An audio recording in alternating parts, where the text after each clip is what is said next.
बिस्मिल्लाहिर्रहमानिर्रहीम अस्सलामुअलैकुम। Welcome back to my channel हरम फूड सीक्रेट्स। तो कैसे हैं जी आप सब लोग? मैं उम्मीद करती हूँ कि सब खैरियत से होंगे। तो आज मैं आपके साथ चटपटी सी और बिल्कुल आसान तरीके से चना चाट की रेसिपी शेयर करूँगी। और चना चाट में जो हम चटनी का इस्तेमाल करते हैं वो हम चटनी भी बनाएंगे आज की वीडियो में। तो आप सबसे रिक्वेस्ट है कि आपने वीडियो को एंड तक देखना है, कोई स्टेप मिस नहीं करना, वीडियो को फुल वॉच करना है। तो चलिए जी स्टार्ट करते हैं जी अपनी आज की रेसिपी।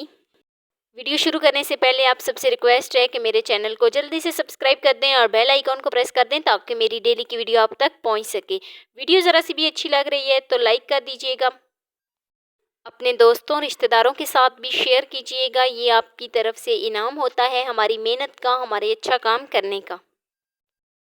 तो चलिए जी बहुत ही मज़ेदार सी और बहुत ही चटपटी सी चना चाट बनाते हैं। तो चना चाट बनाने के लिए यहाँ पर मैं इमली की चटनी बना रही हूँ। यहाँ पर मैंने इमली ली है और अब मैं इसमें 1 गिलास पानी शामिल करूँगी और मीडियम फ्लेम पर इमली को मेल्ट होने के लिए छोड़ देंगे। 10 मिनट के लिए हम इमली को पकाएंगे ताकि जो इमली है वो मेल्ट हो जाए और उसकी जो गुठलियाँ हैं वो अलग हो जाएं। बिल्कुल आसान है इमली की चटनी बनाना, सिर्फ आपने वीडियो को फुल वॉच करना है। तो काफ़ी हद तक जो इमली है वो मेल्ट हो गई है। अब हम ऊपर से हल्का हल्का प्रेस करेंगे ताकि जो इसकी गुठलियाँ हैं वो अलग हो जाएं। तो हल्का हल्का प्रेस करने से इसकी जो गुठलियाँ हैं वो अलग हो जाएंगी। तो 10 मिनट हो गए हैं और अब हम फ्लेम को ऑफ कर देते हैं और इमली को एक बर्तन में निकाल लेते हैं। यहाँ पर मैंने एक छन्नी ली है, तो छन्नी में निकालेंगे ताकि जो इसकी गुठलियाँ हैं वो अलग हो जाएं और जो हमारी इमली है वो अलग हो जाए। ऊपर से हम इस तरीके से हल्का हल्का प्रेस करेंगे। इमली जो है वो आप बीज के बगैर भी अगर चाहें तो ले सकते हैं। तो मेरे पास ये बीज वाली थी तो मैंने यही इस्तेमाल कर ली है।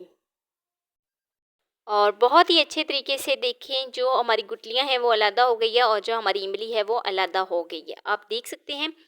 और अब हमने जो गुठलियों से इमली का पानी अलग किया था उसको फिर से अच्छे तरीके से मिक्स करने के बाद फिर से एक पैन में डालेंगे। तो यहाँ पर मैंने कुछ भी इस्तेमाल नहीं किया, सिर्फ वो पानी इस्तेमाल कर रही हूँ जो हमने इमली में से निकाला है। तो 5 से 6 मिनट के लिए इसको और पका लेंगे ताकि जो हमारी इमली है वो गाढ़ी हो जाए। तो यहाँ पर जो हमारी इमली का पानी था उसको जो है वो बॉयल आना शुरू हो गया है। तो यहाँ पर मैं 2 टेबलस्पून इसमें चीनी शामिल करूँगी।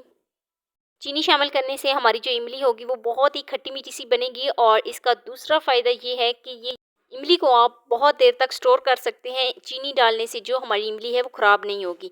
तो यहाँ पर मैं 1 टेबलस्पून इसमें कुटी हुई लाल मिर्च शामिल करूँगी, हाफ़ टेबल स्पून इसमें नमक जाएगा और हाफ़ टेबल स्पून ही इसमें चाट मसाला जाएगा।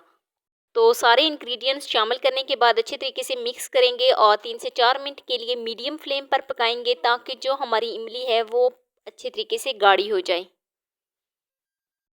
तो इस स्टेज पर मैंने इसको 5 मिनट के लिए पकाया है। 2 मिनट बॉयल आने में लगे हैं, उसके बाद हमने इसमें चीनी और बाकी इंग्रेडिएंट्स शामिल किए हैं और 3 मिनट इसको गाढ़ा होने में लगे हैं।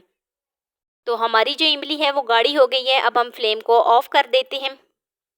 चम्मच में थोड़ा सा भारीपन आ जाए तो आप समझ जाइएगा कि आपकी जो इमली है वो गाढ़ी हो गई है। तो इमली को हमने ठंडा होने के लिए छोड़ दिया था, तो जो हमारी इमली है वो ठंडी हो गई है। अब हम इसको एक बर्तन में निकाल लेंगे। तो बर्तन में निकालने के बाद 3 से 4 मिनट के लिए हम रखेंगे और हमारी इमली जो है वो और ज़्यादा गाढ़ी हो जाएगी।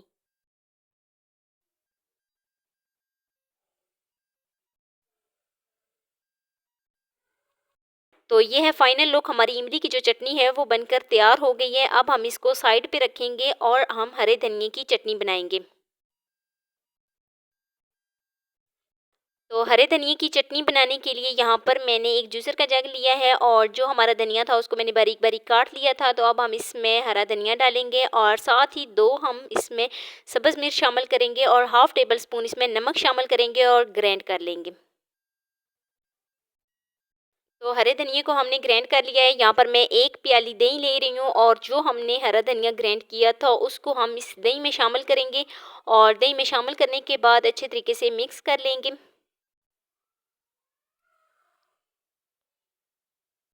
तो अच्छे तरीके से मिक्स करने के बाद अब हम इसमें 1 टेबलस्पून कुटी हुई लाल मिर्च शामिल करेंगे और लीजिए जी जो हमारी हरे धनिए की चटनी है वो बनकर तैयार हो गई है। तो ये है जी हरे धनिए की चटनी की फाइनल लुक।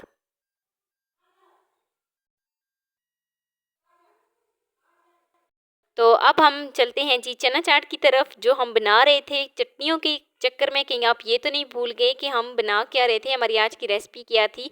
तो हम चना चाट बना रहे थे। तो चना चाट बनाने के लिए यहाँ पर मैं 2 कप इसमें चने शामिल करूँगी। चनों को मैंने बॉयल कर लिया था प्रेशर कुकर में 15 मिनट के लिए। यहाँ पर मैंने आलू को बॉयल कर लिया था और आलू को बॉयल करने के बाद काट लिया था। तो अब हम इसमें आलू शामिल करेंगे। एक मीडियम साइज़ का मैंने टमाटर लिया है, अब हम इसमें टमाटर शामिल करेंगे।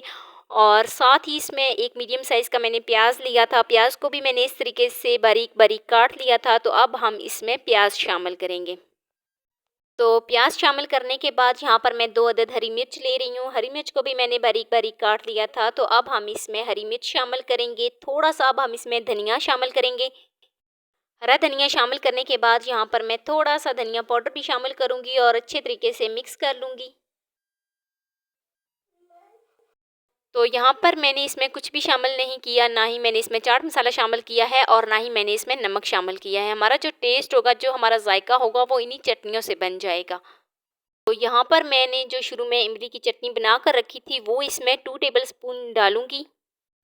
तो यहाँ पर मैंने बड़े चम्मच से 2 चम्मच जो है वो इमली की चटनी डाली है। जो हमने अब हरे धनिए की चटनी बनाई थी, वो इसमें 2 चम्मच हरे धनिए की चटनी जाएगी।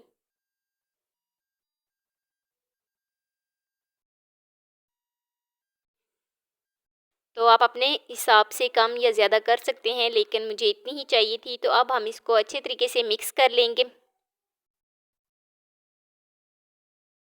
आप भी इस तरीके से ज़रूर ट्राई कीजिएगा और मुझे एक प्यारा सा खूबसूरत सा फीडबैक दीजिएगा कि आपकी चना चाट की रेसिपी जो है वो कैसी बनी। तो अच्छे तरीके से मिक्स करने के बाद यहाँ पर मैं इसमें केचप शामिल करूँगी। केचप जो है ये तकरीबन मैं इसमें 2 टेबल स्पून शामिल कर रही हूँ। तो केचप शामिल करने के बाद जो हमारी बहुत ही मज़ेदार सी चटपटी सी और खट्टी मीठी सी चना चाट है वो बनकर तैयार हो गई है। कैसी लगी जी मेरी आपको आज की वीडियो अच्छी लगी हो तो लाइक कर देना। फर्स्ट टाइम है चैनल पे तो चैनल को सब्सक्राइब कर देना। बेल आइकॉन को प्रेस कर देना ताकि मेरी डेली की वीडियो आप तक पहुंच सके। मिलते हैं नेक्स्ट वीडियो में एक नई रेसिपी के साथ। अपना बहुत सारा ख्याल रखना, अपने से ज़्यादा दूसरों का। अल्लाह हाफिज़।